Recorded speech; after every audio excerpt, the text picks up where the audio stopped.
वालेकुम students, how are you all. Lecture वगैरह समझ आ रहे हैं आपको? ठीक है, अगर कोई भी एम्बिगुइटी या अनक्लैरिटी होती है आपको रिगार्डिंग लेक्चर तो आप मुझसे पूछ सकते हैं। ठीक है, today the topic of our discussion is communication disorder. मतलब कि हम बातचीत करने में कौन कौन से डिसऑर्डर्स हमें होते हैं, ये आपने स्पेशल एजुकेशन के ही पिछले लेक्चर से ही कॉन्टीन्यूटी आ रही है इसमें। ठीक है, ये आपने उसी में मेंशन करना है। ओके, फिर अगर कुछ समझ नहीं आता तो फिर you can ask questions from me. ठीक है, अब हमने कम्युनिकेशन डिसऑर्डर्स को डिस्कस करना है कि ये होते क्या हैं। इसमें जो है हमारे पास 4 किस्म के कम्युनिकेशन डिसऑर्डर्स होते हैं। कम्युनिकेशन डिसऑर्डर का आपको पता चल गया कि ये स्पेसिफिकली रिलेटेड टू लैंग्वेज। ठीक है, हम मतलब कि किसी से कम्युनिकेट जब करते हैं तो उसमें क्या क्या प्रॉब्लम्स आती हैं वो हम डिस्कस करते हैं कम्युनिकेशन डिसऑर्डर में। ठीक है, ये हमारे पास होती हैं। उसके बाद आ जाता है हमारे पास सबसे पहले एक्सप्रेसिव लैंग्वेज डिसऑर्डर, उसके बाद mixed receptive expressive language disorder, उसके बाद फोनोलॉजिकल डिसऑर्डर, आर्टिकुलेशन डिसऑर्डर भी कहते हैं इसको, और उसके बाद आता है स्टटरिंग। अब हम इन चारों को जो है एक्सप्लेन करके पढ़ेंगे और आपने बुक में से भी अच्छी तरह से पढ़ना है इसको। ठीक है, सबसे पहले आ जाता है हमारे पास expressive language disorder. Children with expressive language disorder have difficulty conveying और expressing information in speech, writing, sign language और जेस्चर्स। ठीक है, मतलब कि ये जो एक्सप्रेसिव लैंग्वेज डिसऑर्डर होता है इसमें बच्चे ये these are totally related to children. ठीक है, लेकिन ये जो है अगर बचपन में इसको डील ना किया जाए तो फिर बड़े होकर भी यही डिसऑर्डर उनमें आ जाता है। ठीक है, जिसकी वजह से फिर वो जेनेटिकली चलता रहता है इस तरह से अगर उनको डील ना किया जाए। ठीक है, तो एक्सप्रेसिव लैंग्वेज डिसऑर्डर में हम जो है बच्चों को इसमें बच्चे अपनी बात नहीं समझा पाते। ठीक है, और इसके अलावा जो है इंफॉर्मेशन जो उनके जहन में आ रही होती है वो उसको एक्सप्रेस नहीं कर पाते, जो उनके जहन में चल रहा होता है उसको लिख नहीं पाते। ठीक है, या फिर वो साइन लैंग्वेज भी यूज़ नहीं कर पाते कि मैंने अपनी बात को किस तरह से कन्वे करना है। ठीक है, बायोलॉजिकल बेसिस की तरफ अगर हम जाएँ तो फिर आपको पता है कि हमारे जो है फोर ब्रेन में जो है कौन सा हेमिस्फीयर इज़ रिलेटेड टू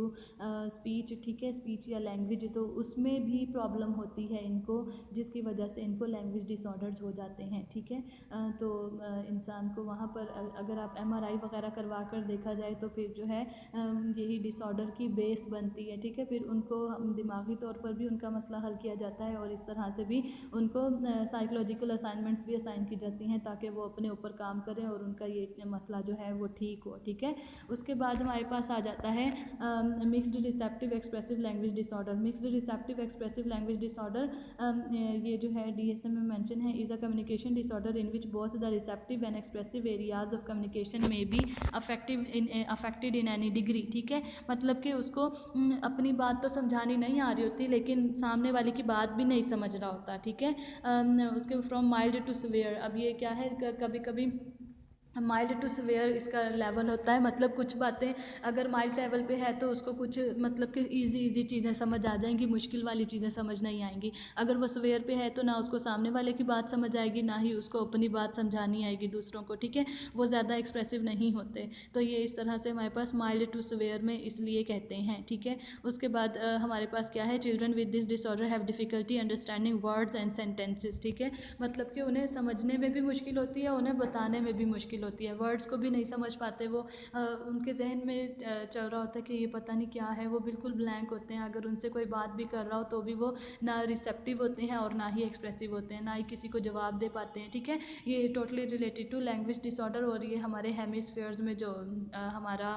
शायद left hemisphere is responsible for our speech. ठीक है, तो मतलब कि वहाँ पर हमारी प्रॉब्लम होती है जिसकी वजह से हमें ये डिसऑर्डर्स लाहक हो जाते हैं। ठीक है, फिर उनको टैकल करना मेडिकेशंस के थ्रू, डिफरेंट साइकोथेरेपीज़ के थ्रू, डिफरेंट असाइनमेंट्स उनको असाइन की जाती हैं, तो फिर हम जो है इन लैंग्वेज डिसऑर्डर्स को थोड़ा बहुत दूर कर सकते हैं, टोटली क्योर नहीं हो सकते ये। ठीक है, क्योंकि इनका बायोलॉजिकल बेसिस भी होती है और जो है इसके अलावा ये चीज़ें जो हैं उनको जेनेटिकली भी ट्रांसफ़र हो रही होती हैं। ठीक है, इसलिए that can not be dealt completely. ठीक है,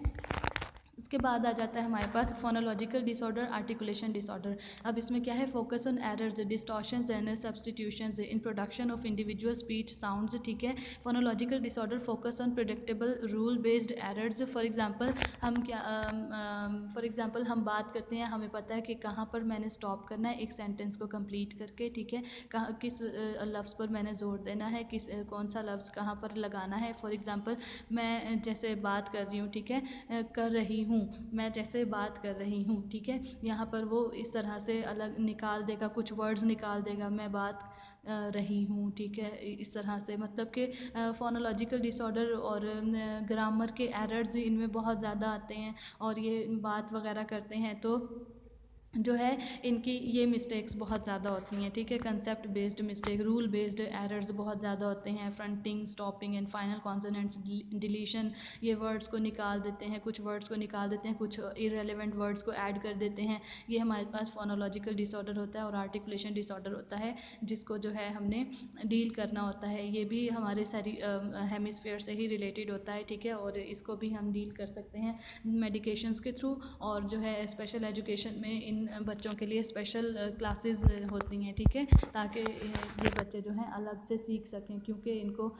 हम एवरेज स्टूडेंट्स के साथ तो नहीं पढ़ा सकते, क्योंकि इनको लैंग्वेज डिसऑर्डर है, ना ही ये क्लास में बात अपनी कन्वे कर सकेंगे, ना ही दूसरे बंदे की समझ सकेंगे, ठीक है, तो इन लैंग्वेज डिसऑर्डर वाले बच्चों के लिए स्पेशल एजुकेशन में अलग से क्राइटेरिया होता है और वहाँ पर इनको रखा जाता है और वहाँ पर पढ़ाया जाता है, ताकि ये अपनी रूटीन अच्छी तरह से समझ सकें और अपना काम ठीक तरह से कर सकें, ठीक है, that affect more than one sound, ठीक है, मतलब कि